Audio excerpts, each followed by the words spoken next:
Okie dokie then, since I did a review sort of thing for the Star Beast, I thought I might as well, that I probably felt like never mind this one. Okie dokie then, since I did a review sort of thing for the Star Beast, I thought it would be fun to do one for the rest of the specials as well, because why not? So, Wild Blue Yonder, let's go. Allons-y. When they said it was gonna be like unlike any Doctor Who episode ever, I don't know what I was expecting, but I was not expecting that. That was... I don't really know what to make of it, to be honest. I mean, I know like there's only been two, but that's definitely my favourite one yet. That was just... it was weird, but it was wonderful. I mean, I sort of knew they were gonna crash on a spaceship and that there'd be something really bad on it, but I had no idea it would be something like that. That was just the monsters were just a really cool and creative concept. And I'm so glad to see something like that again, because, you know, that's what gives Doctor Who its spark.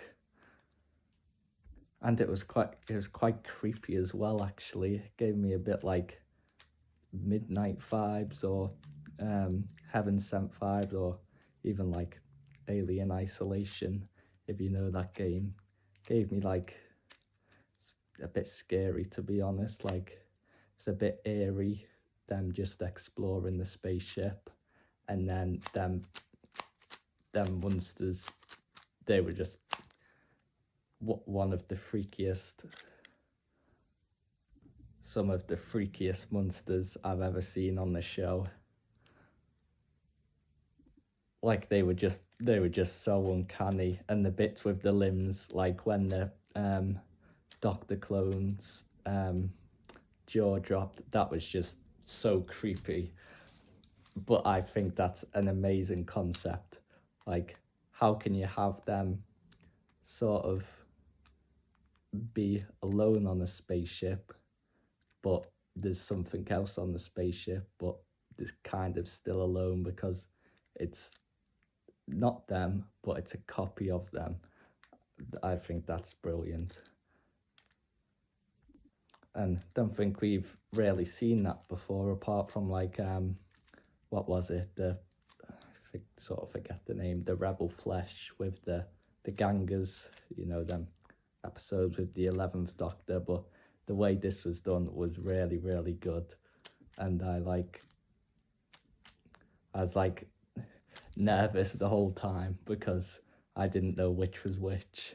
And that scene where they went giant and were chasing the Doctor and Donna through the corridor, that was terrifying. I just really like the concept of that episode. That's the sort of thing I want to see, where it's weird, it's kind of creepy, but it's also brilliant. They were just amazing monsters for that sort of scenario. Like, going into it, I didn't know what to expect really, but that caught me off guard. Like, when Donna was talking with the Doctor, or when the Doctor was talking with Donna, both for the scenes, and then they said, "My arms are too long." Now it's just like, what's going on there? And then, yeah, very thrilling episode. There wasn't any point like where it was boring really. Just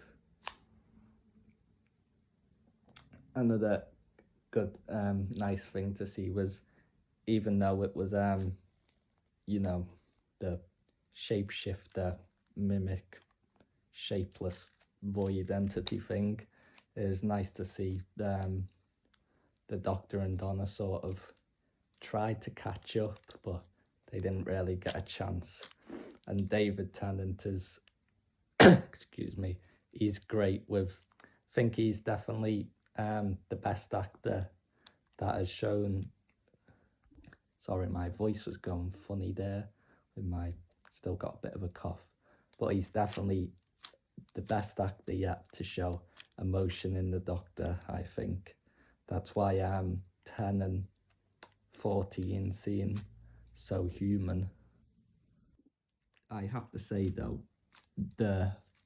probably the only thing I wasn't a super big fan of through the episode was that scene, you know, it was still a good scene, but where the Doctor and the Donna copy were talking about how the Doctor's the timeless child, which I'm not a fan of the concept, because, you know, sort of takes away what makes the Doctor special.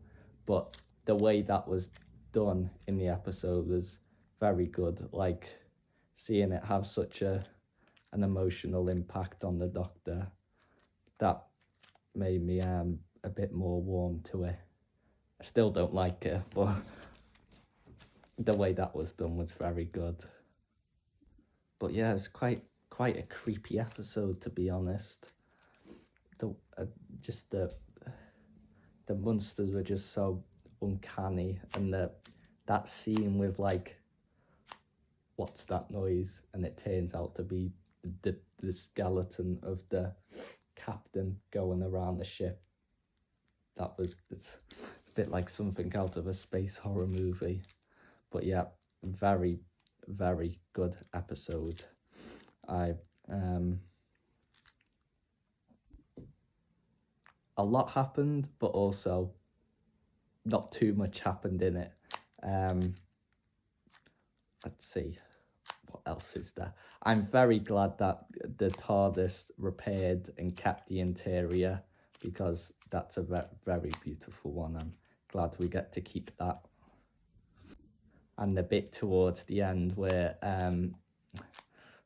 the Doctor took the wrong Donna, that was nerve-wracking, but I knew obviously he was going to realise, and then he went back and then saved the day as always. So, you know, it was good though, because like with Midnight, what makes it so good is you don't exactly know what's going to happen. Just like, you know, the Doctor's came to a ship, he doesn't know the language, he doesn't know where it is, doesn't know when it is, it's on the edge of the universe, there's monsters which he's never seen before, and, you know, that's the sort of thing that makes it really interesting for me, when the Doctor doesn't know what's going on and doesn't know what to do and has to figure it all out. Let's see, is there anything I missed? Not really, I don't think. That's all I wanted to really say about it. The bit at the start with Isaac Newton, that was funny but unexpected. 14, that's 2 bootstrap paradoxes he's made now. First with the Daleks, and then the gravity with Isaac Newton, so well done, I guess. But yeah, just want to talk about the ending bit. Another little quick thing. One thing I really liked as well was the countdown concept. You know, like how they have 10 very slow seconds before the spaceship blows up, but as always he does it in time and saves Donna just before the creatures get blown up. Glad they got blown up. God knows what they would have done if they reached the actual universe. But the Doctor saved the day as always. Now let me get on to, if I'm being honest, probably my favourite bit of the episode. The ending where we got to see Wilf again. Let's go, Wilf. R.I.P. Bernard Cribbins, but so nice to see him again. Wilf's reaction to see him, the Doctor again, was my reaction to seeing Wilf. That was just lovely seeing. But sadly, they didn't have much time to reconnect because something's going on the planet. Everybody's going crazy because of the celestial toy maker. Oh. Speaking of that, I just can't believe it's too soon for David to go again. Like, I can't believe I'm not mentally prepared for him going again in the next episode.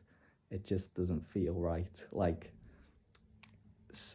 Wild Blue Yonder, it felt like an old episode again, just with another adventure with the Doctor and Donna, and like I felt a bit like there's gonna be loads of episodes after that, like there used to be, but there isn't. There's just one more. Poor David's Doctor. He's so unlucky. Like 10 only lived for 6 years and now 40, and he's basically just, God knows how long, maybe even only a few hours. Like, as much as I wish we got another series with him, I am very excited to see Judy as 50, and I'm very, very excited for the giggle. That looks crazy. It's so cool to see the toy maker back after 60 years. Feels like a proper anniversary, and that looks amazing. And Russell said that might be a bit creepy as well, so yeah, can't wait for that. I'm just not ready for David to go again. I don't want him to go. But I really hope when it's his time that he's ready to go this time. That is my only desire out of the next episode, is that, well, out of all of these specials, the only thing I really want is that when it's his time to regenerate again, that he's ready to go this time. So yeah, we'll just have to see. But Wild Blue Yonder, creepy but wonderful episode. I really liked it. Oh look, using the sonic screwdriver as a microphone, sort of. Yeah, definitely my favourite so far. It completely smashes.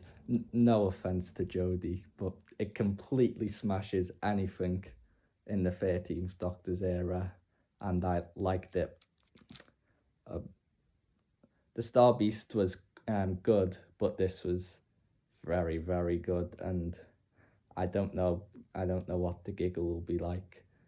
That's a funny name, but makes you giggle. But maybe the giggle will be even better. We have to see, but yeah, that is a wonderful installment. I think I'll look forward to rewatching that in the future. So yeah, creepy and wonderful episode. That's how I would rate it. Creepy and wonderful. So yeah, next up, the giggle. I'm so excited. I'm excited, but I'm also sad because, we have to see David go again. So it's going to be sort of bittersweet. Last night, just thinking about that it's going to be David's last episode again, nearly had me crying. Like, but yeah, very, very much looking forward to it. So, Wild Blue Yonder, it was wild for sure, and it was wonderful. Next up, the giggle. Okay, yeah, that's my review. If anybody even sees it, but just for fun anyway. So, but if someone has watched this for whatever reason and has got to the end, then hope you have a wonderful day, and I'll do another prediction sort of ramble, I guess, and review for the giggle. So yeah, Allons-y, Geronimo, and bye.